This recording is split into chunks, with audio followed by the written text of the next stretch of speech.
नमो बुद्धाय। उम्मीद है कि आप सभी लोग कुशल पूर्वक होंगे। आज मैं एक ख़ास विषय को लेकर के आपके सामने आया हूँ। उस विषय पर मैं यहाँ चर्चा करूँगा। बहुत लोगों के मन में ये विचार है कि बौद्ध धर्म आत्मा को नहीं मानता, आखिर क्यों नहीं मानता। तो भगवान बुद्ध ने आत्मा को क्यों नकारा है और इतनी महत्वपूर्ण बात तो वो क्यों इसको नकारा है, ये हमें बताने की कोशिश करें। तो मैं आज आपके सामने ये विषय लेकर के आया हूँ। हालांकि ये जो विषय है वो काफ़ी गंभीर है, काफ़ी डीप है और कितने लोग समझ पाएंगे वो आपके ऊपर निर्भर करता है। तो मैं अपने मूल जो विषय है उस पर चर्चा करूँ उससे पहले आपसे अनुरोध करना चाहूँगा कि मेरे चैनल को आप सब्सक्राइब कीजिए और जो मैं आज कहूँगा उसको सुनने के बाद, हाँ पूरा सुनने के बाद कमेंट ज़रूर कीजिए। कमेंट से क्या होता है कि मुझे पता लग सकता है कि आपको पसंद आ रहा कि नहीं, और ये भी बताया करें कि आप आगामी वीडियो क्या चाहते हैं और क्या जानना चाहते हैं, कि उसी हिसाब से जो आप लोगों के इंटरेस्ट के हिसाब से मैं वीडियो बना सकूं। और मैं कुछ बताता जाऊं, बोलता जाऊं और आप लोगों को अगर लाभ ना हो तो कोई फ़ायदा नहीं होगी, क्योंकि जो चैनल बनाने का उद्देश्य यही है कि आप साथियों का कुछ हित हो सके, कुछ लाभ हो सके। दोस्तों, अब मैं मूल विषय पर आता हूँ कि बौद्ध धर्म में आत्मा को नकारा जाता है। तो बौद्ध धर्म में आत्मा को क्यों नकारा जाता है, ये जानना बहुत ज़्यादा महत्वपूर्ण है। भगवान बुद्ध ने सबसे पहले जब बोधगया में ज्ञान प्राप्त किया था तो उस समय तथागत बुद्ध 7 सप्ताह तक मौन रहे। तो मौन रहने की एक वजह थी क्योंकि उस समय भारत में हर जगह आत्मा के सिद्धांत को मानने वाले दर्शन थे। सभी दर्शन लगभग आत्मा को मानते थे, लेकिन भगवान बुद्ध ने आत्मा को नहीं माना। तो इस वजह से भगवान बुद्ध 7 सप्ताह तक मौन रहे। तो आप कभी बोध गया देख जाएंगे तो देखेंगे कि कभी 1 सप्ताह तक बोधि वृक्ष को निहारते रहे, 1 सप्ताह तक मुचलिन सरोवर में ध्यान करते रहे, 1 सप्ताह तक जो संक्रमण करते रहे। तो इस प्रकार से अलग अलग जो है 7 सप्ताह वहाँ पर उन्होंने गुजारे। तो उनके गुजारने की वजह भी यही थी। जब उनसे अनुरोध किया गया कि भगवान आप धर्मचक्र का उपदेश दें, जो आपने पाया है वो जनता को भी बताएं, तो उस समय भगवान बुद्ध ने बहुत अच्छा उत्तर दिया। उन्होंने कहा कि जो मैंने पाया है वो बहुत ज़्यादा गंभीर है, उसको समझने वाले लोग नहीं हैं, उनकी मति उतनी अच्छी नहीं है जो मेरी बात को समझ सके। क्योंकि उस समय भारत में हर जगह जो आत्मा को मानने वाले दर्शन थे, लेकिन भगवान बुद्ध का दर्शन उससे उलट अनात्मवादी दर्शन था। तो ऑब्वियसली अगर आप एक प्रकार से अपोजिट जो चीज़ मान्यता है उसके अपोजिट बात की जाए, उसके विपरीत बात की जाए, तो लोगों के मन मानस पर या मानसिक पटल पर खरी नहीं उतरेगी। निश्चित रूप से उनको नुकसान होगा, अर्थात वो समझ नहीं पाएंगे। इसलिए भगवान बुद्ध ने सोचा कि मैं यहीं इसी निरंजना नदी के किनारे रहकर, इसी वन में रहकर के मैं तपस्या करता रहूं, ध्यान करता रहूं। लेकिन जब उनसे अनुरोध किया गया वो राजी हुए। तो राजी होने के बाद उन्होंने पाया कि जो मेरी बात को समझ सकते हैं, तो मेरे साथ जो साथ में 5 लोग ध्यान कर रहे थे, मुझे छोड़ कर के चले गए थे, आज वो सारनाथ में हैं। तो बुद्ध फिर वहाँ आते हैं, उनको उपदेश देना प्रारंभ करते। तो इस प्रकार से धर्म की जो चर्चा है वो प्रारंभ हुई। तो अनात्मवादी दर्शन आखिर को क्या है? क्या भगवान बुद्ध के दर्शन में जो सेल्फ है या मैं है उसको बिल्कुल नकारा जाता है? ऐसा नहीं है। मैं हूँ, आप हैं, सब कुछ है। तो भगवान बुद्ध के दर्शन में ऐसा नहीं है कि मैं नहीं हूँ। अगर मैं नहीं हूँ तो फिर मेरा नाम क्यों लिया जाता है? मैं कैलाश हूँ या आप अमुक हैं तो आपका भी नाम लिया जाता है। तो उस आधार पर देखा जाए, जिस प्रकार से आत्म या सेल्फ को जो कहा गया है बौद्ध से परे, जिसमें व्याख्या की गई है कि आत्मा जो होती है वो एकांकी है, अमर है, अजर है, नित्य है, इस प्रकार की संज्ञा दी जाती है। तो भगवान बुद्ध ने कहा कि इस प्रकार की कोई अजर, अमर, नित्य या फिर कहा जाए एकांकी कोई आत्मा नहीं होती है। सारी की सारी चीज़ें जो भी हैं वो केवल और केवल जो हमारे 5 स्कंद हैं उनको नाम मात्र दिया जाता है। जैसे कि हमारा रूप स्कंद वेदना, संज्ञा, संस्कार और विज्ञान, जो 5 स्कंध हैं, इनको आधार बना करके एक संज्ञा दी जाती है, उसी को आत्म के रूप में कहा जाता है। जैसा कि मेरा नाम कैलाश चंद्र बौद्ध है, तो मेरे 5 स्कंदों को देखते हुए जैसे मेरा जन्म हुआ, तो लौकिक व्यवहार में किस प्रकार से मुझे पहचाना जाए, तो केवल और केवल लौकिक व्यवहार के रूप में ये माँ बाप ने नाम दे दिया। तो ऐसा नहीं कि मैं नहीं हूँ, अगर मुझे कोई बुलाएगा तो मैं ही जाऊँगा। अगर मैं भी कहता हूँ कि हाँ मुझे बुलाया जा रहा है, या मेरा ये ऐसा हो गया, वैसा हो गया, या फिर मैंने पढ़ाई कर ली, ये मेरा है, मेरे की भावना आती है, तो ये किस प्रकार से आती है? आखिर को कुछ तो है। तो कुछ जो है, जो मैं और मेरा की भावना, वो केवल और केवल नाम मात्र से होता है। तो तथागत बुद्ध के या बौद्ध दर्शन के अनुसार देखा जाए, जो आत्म की बात की गई है, वो केवल और केवल 5 स्कंदों पर निर्भर होकर के नाम मात्र दिया गया है, वो स्वतंत्र सत्ता में नहीं होता है।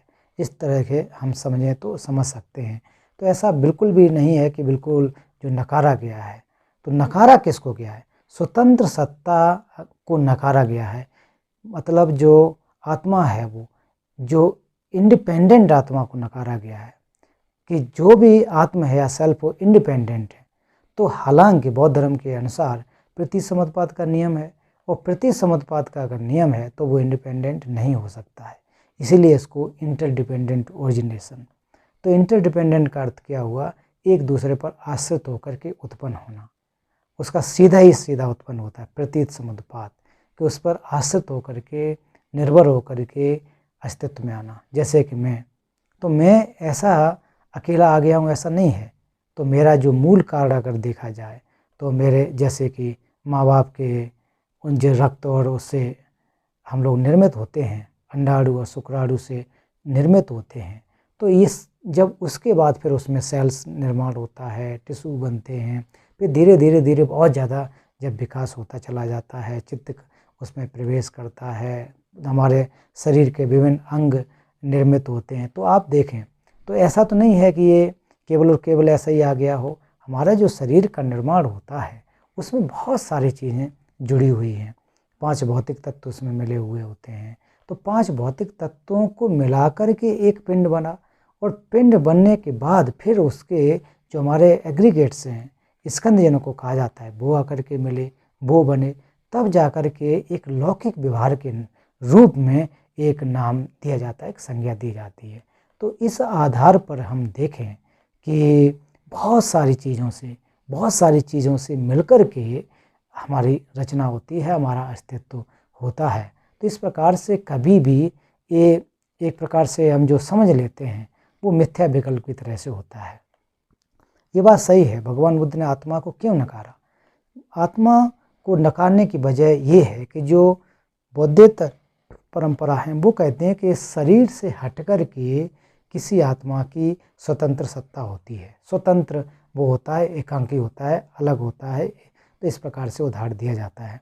तो इसलिए अगर ऐसा है, तो जैसे कि हमारे प्रमाण वर्तिका में भी कहा जाता है कि किसको हम जो आत्मा माने।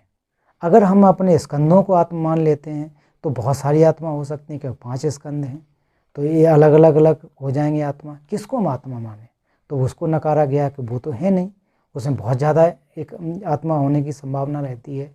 तो इस प्रकार से देखें कि स्वतंत्र रूप से कुछ भी नहीं है, स्वतंत्र सत्ता नहीं होती है। इंटरडिपेंडेंट होने की वजह से हर चीज़ अपने हेतु से उत्पन्न होती है। बिना हेतु के कोई भी चीज़ उत्पन्न नहीं होती है, और अहेतु से भी उत्पन्न नहीं होती है।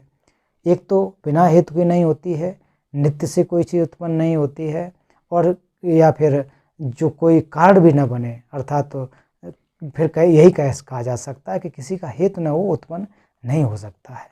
तो अगर हेतु से उत्पन्न होगा, तो निश्चित रूप से उसमें एक दूसरे पर आश्रित होंगे।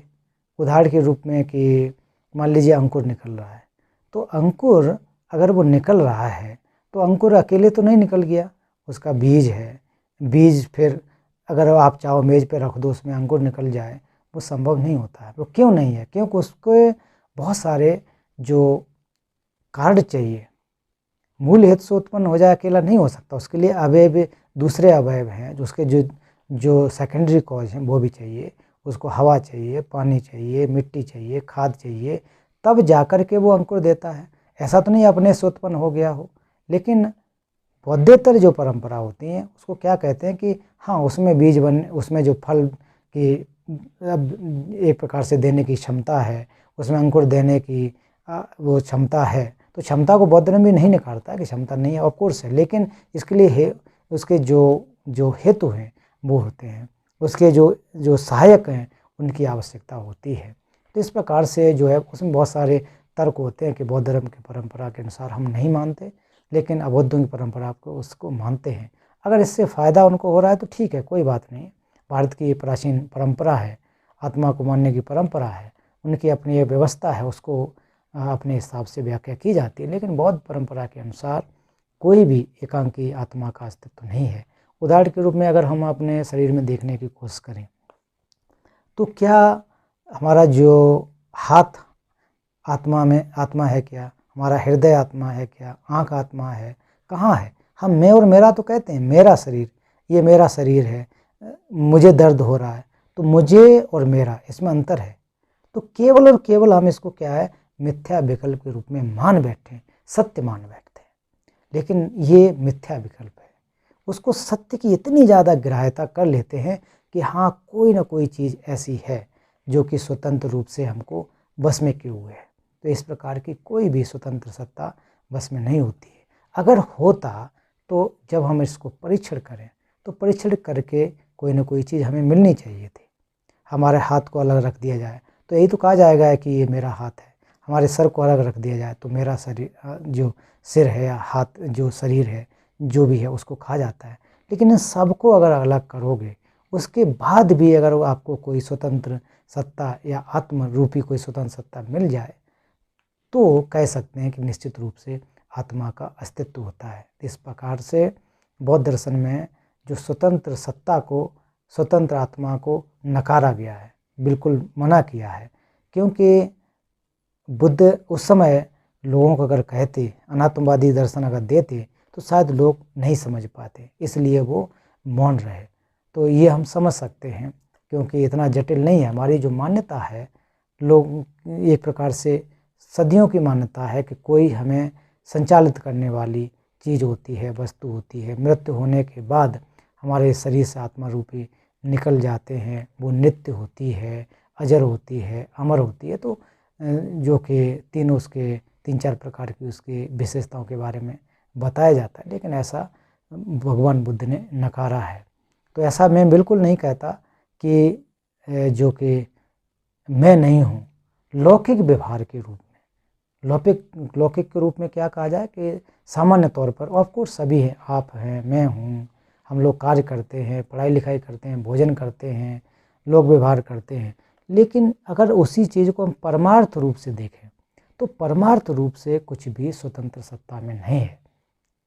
तो इसलिए कोई भी चीज़ परमार्थ रूप से स्वतंत्र सत्ता में नहीं होती है, ये हमें जानना चाहिए। क्योंकि हर चीज़ इंटरडिपेंडेंट, जैसा कि मैंने पूर्व में बताया, अगर वो एक दूसरे पर आश्रित होगी तो वो स्वतंत्र नहीं हो सकती है। आश्रित या का अर्थ यही होता है कि दूसरे पर निर्भर होना। जहाँ निर्भरता का नियम लागू हो जाता है वहाँ स्वतंत्रता अपने आप नहीं रहती है। जैसे कि हम लोग मान लीजिए कि अपने माँ बाप पर स्वतंत्र होते, एक प्रकार से निर्भर होते हैं। तो जब हम माँ बाप ने निर्भर होते हैं तो माँ बाप के कहने के अनुसार, उनके द्वारा जुटाई गई व्यवस्था के अनुसार हम एक निर्भरता को आकलन कर लेते हैं कि हम इस पर निर्भर हैं, उन्हीं के द्वारा हम चलते हैं। तो बाद में हालांकि लोग कहते हैं कि मैं तो एक प्रकार से डिपेंडेंट हूँ, इंटरडिपेंडेंट हूँ, मैं स्वतंत्र हूँ, अपने पैरों पर खड़ा हूँ। वो ठीक है, हो सकता है, लेकिन वास्तव में क्या हम स्वतंत्र हैं? क्या हम किसी पर डिपेंड नहीं हैं?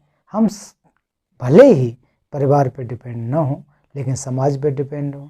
समाज पर डिपेंड भले ही ना हो तो फिर हम जो भी चीज़ें खाते हैं, जिससे हम जाते हैं, चाहे ट्रांसपोर्टेशन हो, चाहे हम मार्ग में जा रहे हों, चाहे भोजन खा रहे हों, तो निर्भर हैं ना, हम एक दूसरे पर आश्रित तो हैं। रोड पे चल रहे हैं तो बहुत सारे लोगों के द्वारा निर्मित रोड होती है, उस पर हम चल रहे हैं, उस पर उन लोगों पर आश्रित हैं। अगर हम भोजन भी कर रहे हैं तो बहुत सारे लोगों के द्वारा बनाया हुआ भोजन है, बहुत सारे लोगों ने उस पर काम किया, खेती किसानी की, तब जा कर के हमारे पास आया। तो हम निर्भर हैं, ऐसा नहीं हम स्वतंत्र हैं। हम कभी भी स्वतंत्र नहीं हो सकते। हम अगर सांस भी ले रहे हैं, इस नेचर में भी हम जी रहे हैं, तो हम प्रकृति पर, नेचर पर निर्भर हैं। तो हम कहाँ से स्वतंत्र हुए?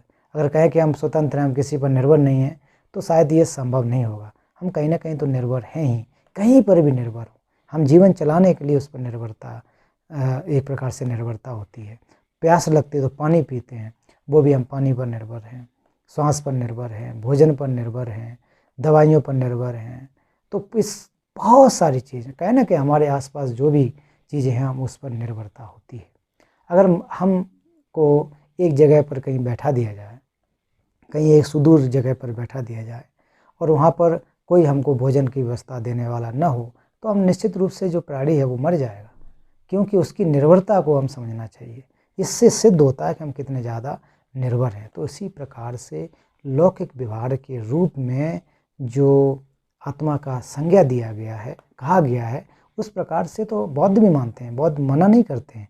लेकिन जो परमार्थ रूपी आत्मा है, उसको निश्चित रूप से तथागत बुद्ध ने नकारा है। जो स्वतंत्र आत्मा की जो व्याख्या की गई है, उसको बुद्ध ने नकारा है। वो बौद्ध दर्शन में उस आत्मा को स्थान नहीं दिया गया, उसको नकारा गया है।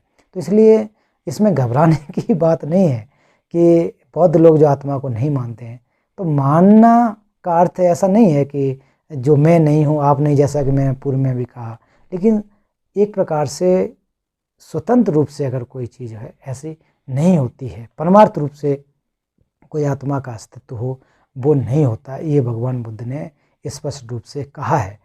बाकी की परंपरा में आत्मा को मानते हैं, उनकी अपनी व्यवस्था है। तो मैं किसी परंपरा में यहाँ कटाक्ष नहीं कर रहा हूँ, बिल्कुल भी कटाक्ष करने का मैं अधिकारी नहीं हूँ, क्योंकि उनकी अपनी व्यवस्था है। उस व्यवस्था के अनुसार लोग जी रहे हैं, लाखों करोड़ों लोगों का हित हो रहा है, अपने अपना विचार है। लेकिन बौद्ध दर्शन का जहाँ तक जो विचार है, जो दर्शन है, वो प्रतिसमुद्पाद का दर्शन है। और जो चर्या है, व्यवहार है, वो हमारा अहिंसा का सिद्धांत है। तो बौद्ध दर्शन में प्रतिसमुद्पाद और अहिंसा का जो सिद्धांत है, वो बहुत ज़्यादा महत्वपूर्ण, अर्थात कह सकते हैं कि सारे के सारे जो बौद्ध दर्शन की रीढ़ की हड्डी, ये दोनों चीज़ें होती हैं।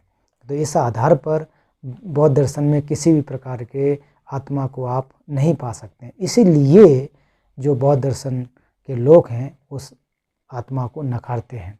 अब इसमें विवाद भी नहीं होना चाहिए। जो हमारे इस वीडियो को देखेंगे तो हो सकता है कि उनमें क्वेश्चंस हों, विवाद हों, तो ऐसा नहीं है। तो मैं फिर से आपसे कहना चाहता हूँ कि स्वतंत्र सत्ता नहीं है, किसी भी चीज़ की स्वतंत्र सत्ता नहीं है।